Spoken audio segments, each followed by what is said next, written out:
But there are 4 big lies you are told, and let me tell you what they are. The lie of money, the lie of majority, the lie of power, the lie of knowledge. These are the lies you need to be aware of. In this surah, there are 4 main stories. The story of the young man and the cave, number 1. The story of Dhul Qarnayn, the story of Musa and Khidr, the story of the 2 men and their gardens. And these 4 main stories represent 4 types of lie that we take. 4 types of deception. We get deceived, we get cheated into them. And that's why this surah is about deception. How to not be cheated. How to not be deceived. What are these 4 deceptions? The first is the deception of the crowd. When a large number of people are doing something, you think, let me just follow them. That is the story of the young men and the cave. They were not deceived by the majority. They were not cheated. They did not accept a lie because everybody believed it. Number 2, the 2 men and their gardens. It is the deception of wealth, of money. And thinking that this money is from you, and this money is going to be good, and these material things I buy, this is going to give me happiness. This is a lie. The third is the deception of knowledge. The story of Musa and Khidr.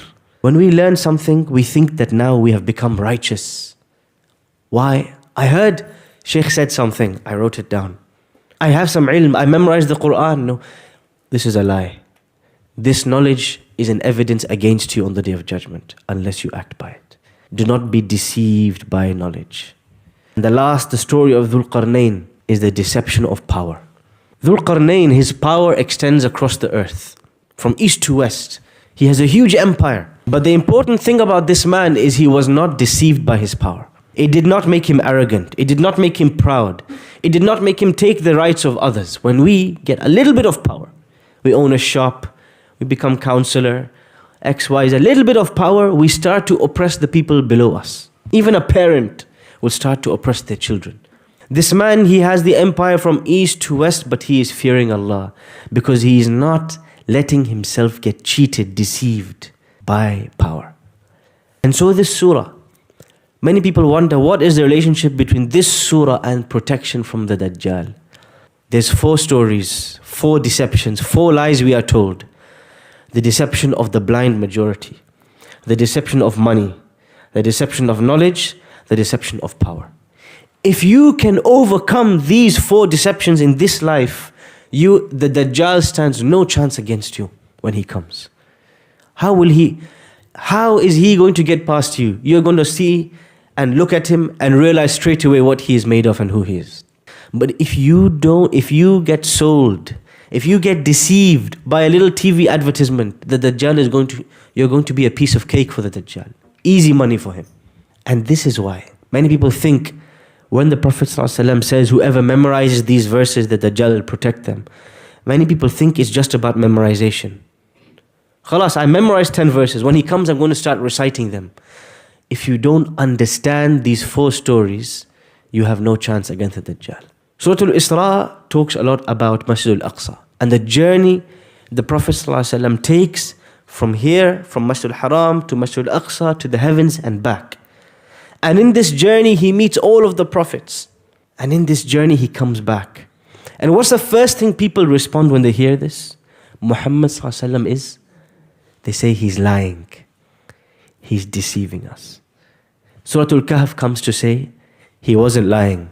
But there are 4 big lies you are told, and let me tell you what they are. The lie of money, the lie of majority, the lie of power, the lie of knowledge. These are the lies you need to be aware of. Muhammad ﷺ is truthful. This whole surah, one of the biggest focuses, again, start, middle and end, a focus on the Day of Judgment. إِنَّا جَعَلْنَا مَا عَلَى الْأَرْضِ زِينَةً لَهَا لِنَبْلُوَهُمْ أَيُّهُمْ أَحْسَنُ عَمَلًا وَإِنَّا لَجَاعِلُونَ مَا عَلَيْهَا صَعِيدًا جُرُزًا. Allah says, everything on this earth we made a zina. You know what is zina? Decoration. Is there any decoration in this masjid? Can you see anything on the walls? Any frames? Not really. Masjid is not a place for a lot of decoration.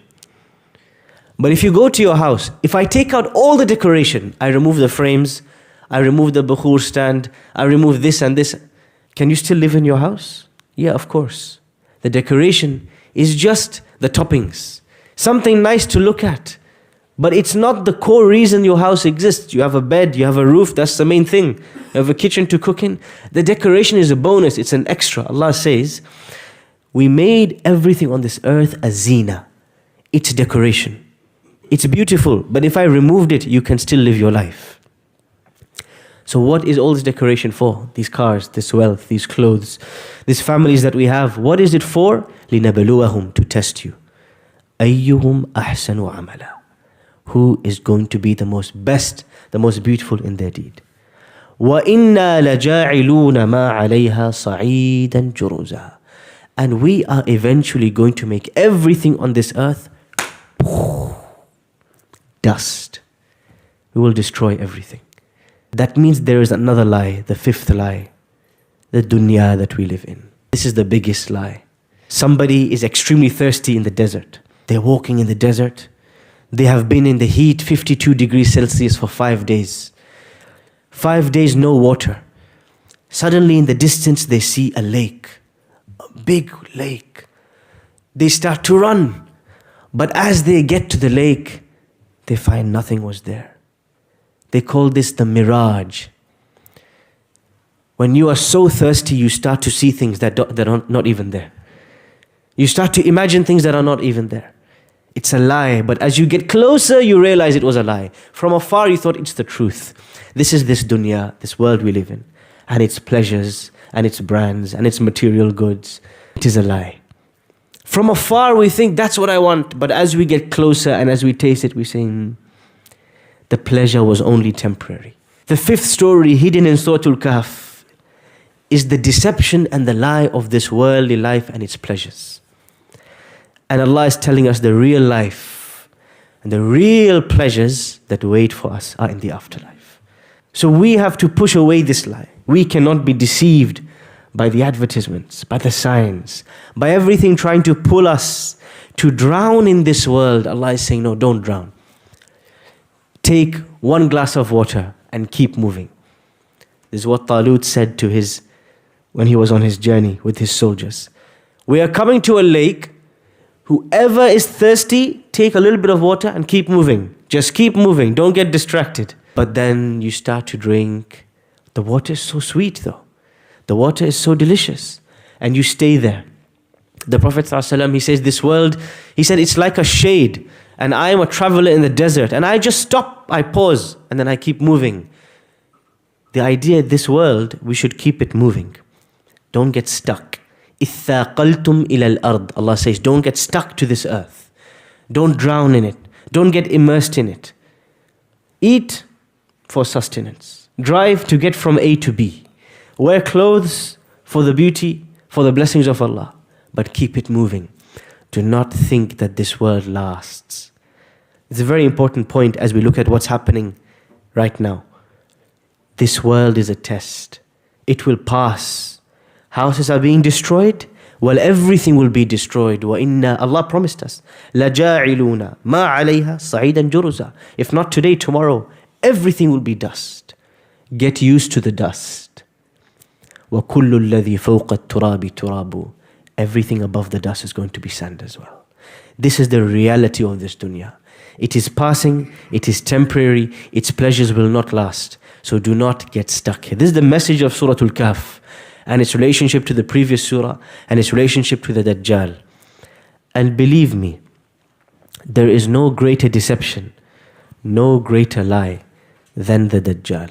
So many people who we thought, including ourselves, this person is righteous, this person is pious, they will get pulled by the deception, the lie of the Dajjal. This surah is a beginning attempt to explore what is it that will protect us. What are these deceptions? What is Allah subhanahu wa ta'ala conveying to us? One very important point in the early ayahs, Allah says, Alhamdulillahi alladhi anzala ala abdihi al-kitab walam yaj'al lahu iwaja. Praise Allah for the greatest blessing. What's the greatest blessing of Allah? This kitab, this book. Allah sends down this book. وَلَمْ يَجْعَلْ لَهُ عِوَجًا. There is nothing crooked in this book. There is nothing bent, no twisting. It's all straight facts. But every other book you read, every other paper, every other newspaper, every media, every time you turn on the television, somebody crooked will be there behind the scenes with an agenda, trying to sell you some propaganda, trying to lie to you, trying to twist the facts. Be ready for that. This is the only book where there is no agenda. Clear facts. And everything else, be ready. The deception is coming.